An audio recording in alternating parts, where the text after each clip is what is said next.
At SD Bullion, our everyday low prices are already lower than the big boys' so-called flash sales.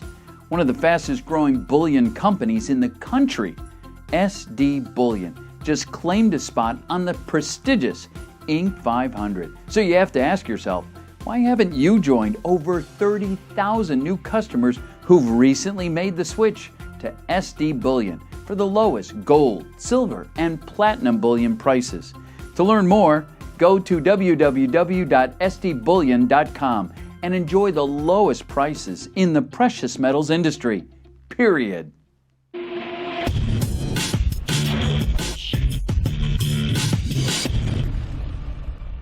Hey everyone, this is Elijah Johnson with SilverDoctors.com, and with us today is Rob Kirby from KirbyAnalytics.com.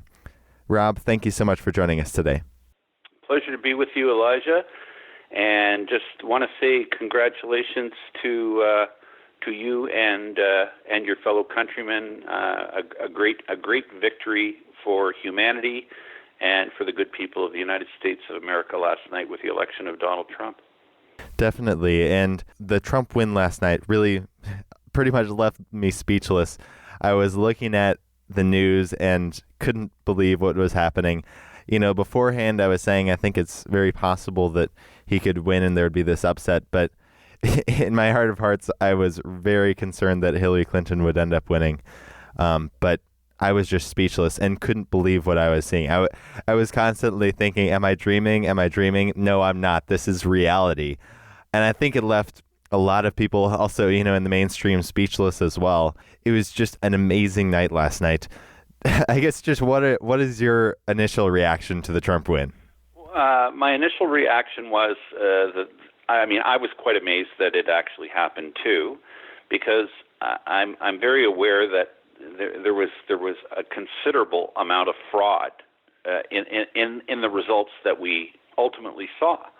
My true guess is if the fraud hadn't been committed, we probably would have seen Donald Trump win by a much wider margin.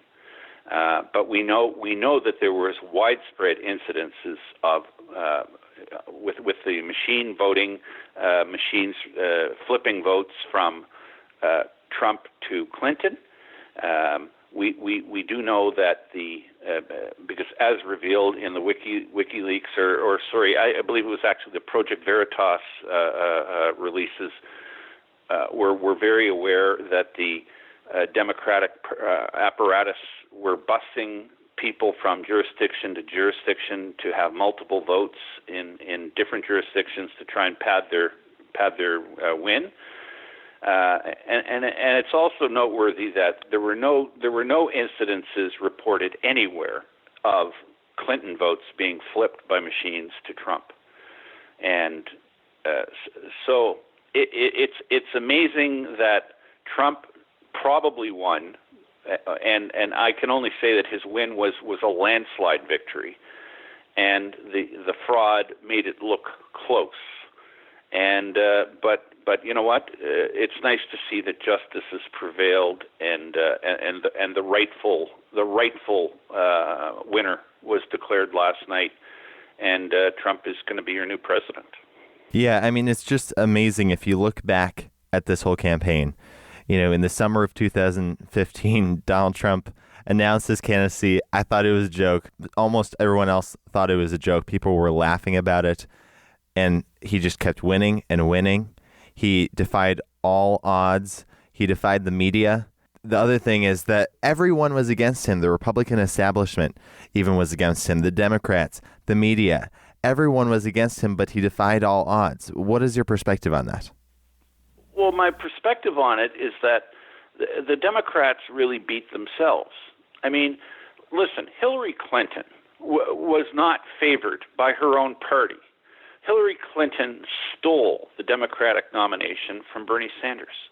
Bernie Sanders had grassroots appeal, and it's very likely that it was the Bernie Sanders disgruntled Bernie Sanders supporters who very likely were who tipped the table in favor of Trump, because these people knew that the Clinton machine stole the vote or the nomination from their man with the superdelegates. I mean, Hillary Clinton did not win the popular vote in California. Clearly, Bernie Sanders was the favored candidate in the state of California for the Democratic nomination. But these globalist, elitist clowns who run the Democratic Party apparatus, they felt that they knew better than their grassroots, and they were hell-bent on having Hillary Clinton as their representative. And as a result, they pay the ultimate price because their candidate in the end did crash and burn. So what do you think this shows us about the legitimacy of the mainstream media? If everyone was betting against Trump, the polls were showing that Trump was not going to win. Hillary was 3 points ahead in the average of polls. What is your perspective on going forward, the legitimacy of the mainstream media and the polls? Are those basically just discredited now? In my view, the biggest loser in this, the bigger losers than Hillary Clinton, are the mainstream press. CNN is a disgrace.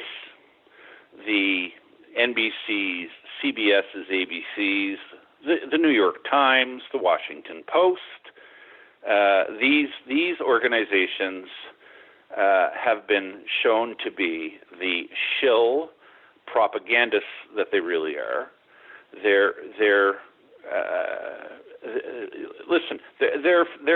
financial results, because I believe it was last week that it was the New York Times that put out quarterly results, and I think their profit was 95% down from where it was this time last year. They've lost their base. Their credibility and their position in our society is in shambles and is a shadow of what it used to be. And you know what? It's high time that this occur. And of course, this on the flip side of the plunge in popularity and credibility of the mainstream dinosaur entities that I just named, we've seen the meteoric rise of Drudge. We've seen the meteoric rise of Infowars.com and Alex Jones, who was labeled by all as a wacko conspiracy theorist. And all I can say is that I don't agree with everything that Alex Jones has to say, but let's just say in the last 10 years, he's been infinitely more correct than any of the mainstream news outlets that I've just named just minutes ago. So, I applaud real journalism. I applaud investigative journalism.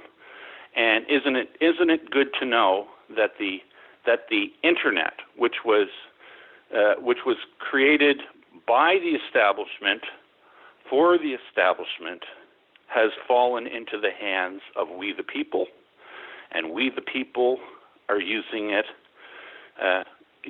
for the enlightenment of the masses. And you know what? I applaud that. Now, what do you think this means for globalism? I know when I've interviewed you in the past, you said that a Trump victory would be very destructive to globalism, if not the death of globalism. What is your view right now? Globalism, in my view, has very likely been set back at least 50 years with the election of Donald Trump. Donald Trump is on the record and is very vocal about his non-support for trade agreements which have been ruinous to economies in the West. He said he wants to take a look or reopening or adjusting the North American Free Trade Agreement. He wants to have no part of the Trans-Pacific Partnership, which the Obama administration was trying to fast track and have America be a part of. And these trade agreements lest anyone get the wrong picture about what's being discussed or what's being said here, these trade agreements are not trade agreements, and they have really got very little to do with trade. What these trade agreements are all about, and at their core, you'll notice that they're all negotiated in secret, and they're all negotiated out of sight, with no debate. These trade agreements are never debated in the Congresses or in the parliaments of the signatories to them. These things are negotiated in secret, and then they are basically introduced with an up or down vote, or just instituted through executive orders, and were signed on to them. And what they do, more than talking about trade, what they do is they usurp the sovereignty of the signatories to them. The countries that sign on to these trade agreements lose their sovereignty, and it's ceded to multinational, unelected corporate boards. And these unelected corporate boards are then free to adopt, adapt, and make change to these agreements, these treaties, at their own will. And it literally takes the power to guide a country. It takes that power out of the hands of the elected representatives and puts it in the hands of multinational corporatists who don't have the best interests necessarily ever of the countries who are signatories to them in mind. So here, isn't it nice that the globalist movement, which is in itself anti-human, it's eugenics-based, the globalists as a group have contempt for humanity, and this group as a whole is seeking to establish one world currency, one world religion, one world government, and they want the population of this planet, if they have their way, they would like the population of this planet, instead of being 7 billion that it is today, their goal is to have the population of this planet 500 million, which means 6.5 billion of us are gone. So isn't it nice and refreshing to see that such a movement has had such a severe roadblock now put in its way? So looking forward for Hillary Clinton and the people around her and Obama, where do you see their future lying under Trump administration? Do you think Trump will, for example, reopen the investigation into Hillary Clinton's private email server and, appoint an independent prosecutor? And do you think Clinton could actually be going to jail? Well, if we just take Donald Trump, at his word, he has said that he would like to see a special prosecutor investigate the doings of Hillary Clinton. So, my feeling is that going forward, she may have some very, very, very serious legal issues facing her, and at the end of the day, probably that would be, and not to be vindictive, but it would be a nice thing to see, because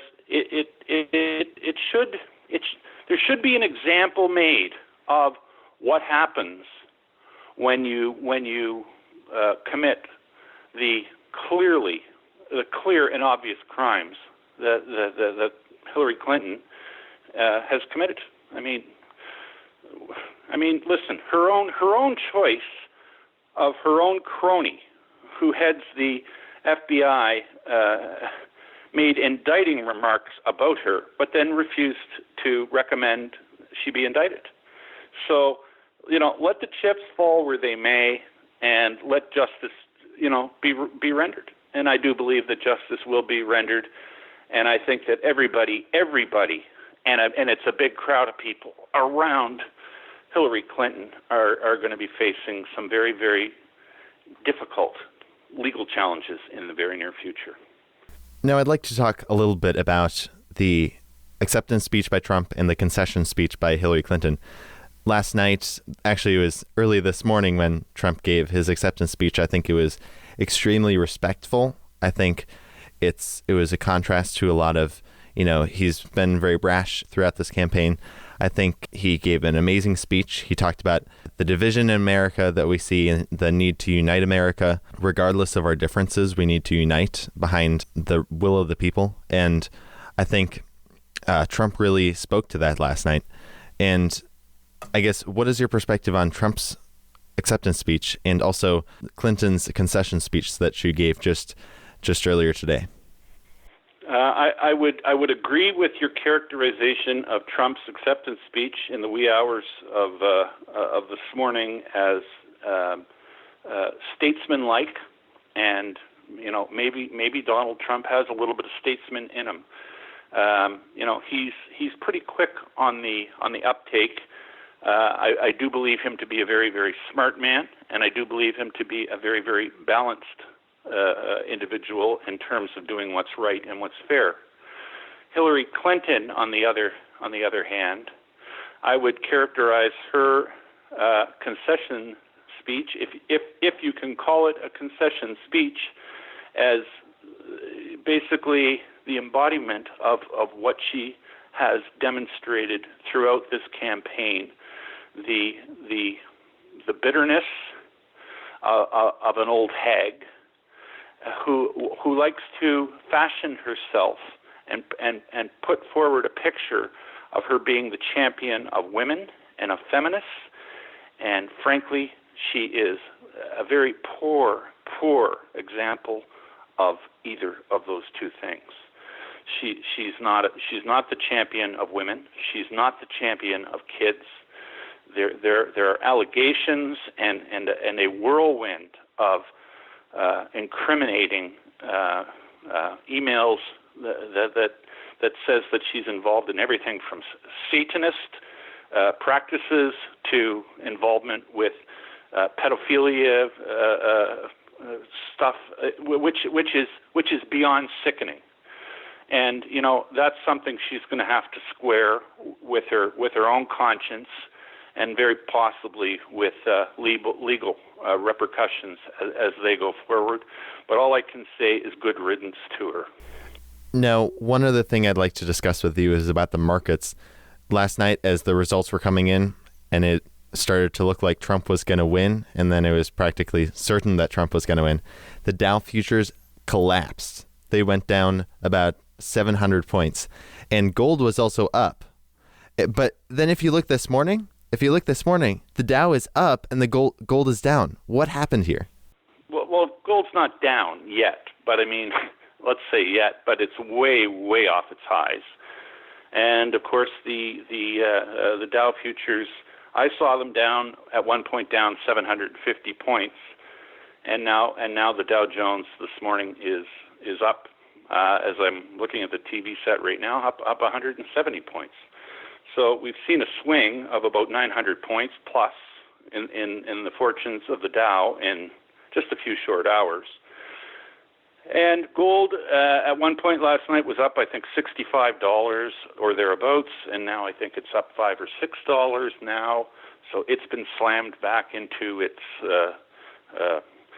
And I would say this might be what we've just witnessed. Might be one of the last hurrahs for the good folks over at the Exchange Stabilization Fund, and or as some people would call the edifice that manages our markets, the Plunge Protection Team. And I've got a sneaking suspicion that the days of the blatant, reckless interference in our capital markets by the folks at the Exchange Stabilization Fund might be on their last legs, because I don't think Donald Trump is going to be too cozy with the interference in our free markets. And I would say that the boys can start counting their days till this interference is going to be put to an end. That's my feeling on this. That's what my gut's telling me on this. And of course, we'll just have to sit and wait and see how this plays out over the next, number of days and weeks. My feeling is that the bankers are gonna know in short order that this kind of activity is going to be coming to an end, and I think you can probably it would be a reasonable expectation that the banks who have these enormous short positions in the precious metals, for one, might be looking to let's just say wind those short positions down, and the implications this could possibly have for the dollar could be that the dollar comes under some kind of pressure in the very near future as well. So I think we're in for some very, very profound change in our capital markets in the very, very near future. Definitely. It seems like this manipulation, it's been, creating the perception that the economy is fine, the stock market's fine, and the dollar's fine, but in reality it's not. And yes. And understand this: the reason why this interference was being done to make everything appear fine, as you stated, is because to continue the globalist agenda, things had to appear normal. And with the globalist agenda now being, not the working model any longer, the impetus to have everything appear 100% normal has basically evaporated. At least that's the way I would have it. And it'll be interesting to see how it actually plays out. I mean, at the end of the day, Elijah, the rotten, corrupted, compromised, derelict mainstream edifice press is not going away overnight. They are still here. They still have reach. They have a certain amount of reach. Are they discredited? Sure, but they still have the ability to reach a lot of people. So, I think change comes. I think it comes rather quickly relative to what we've been subject to over the past number of years, and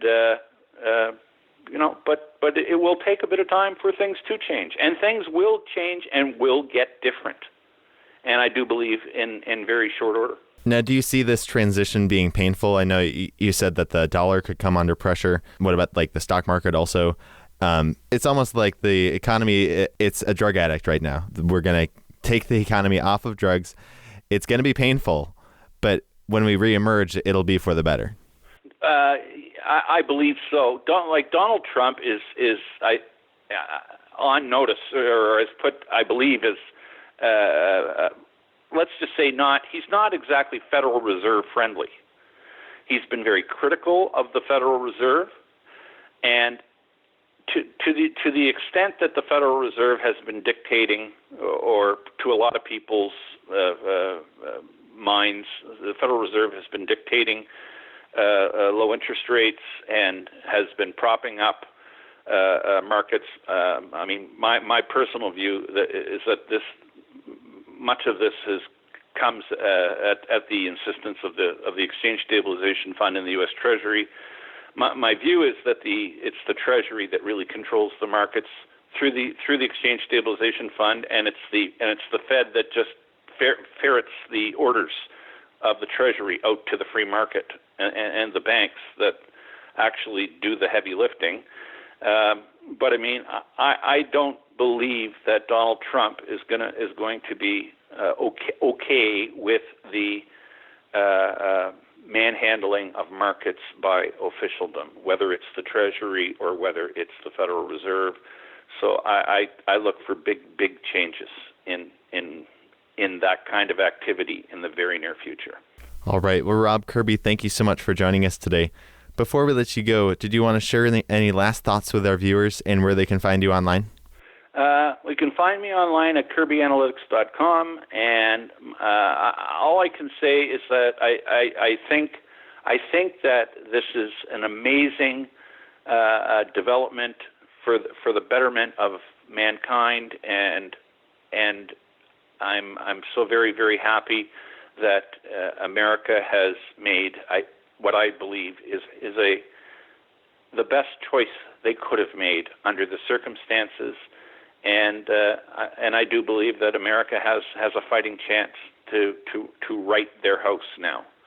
And prior to the election of Trump, I wasn't feeling so confident that would ever occur, and I do believe that both America and humanity now have a fighting chance. So congratulations. Definitely. Well, Rob Kirby, thank you so much for joining us today on this very historic day.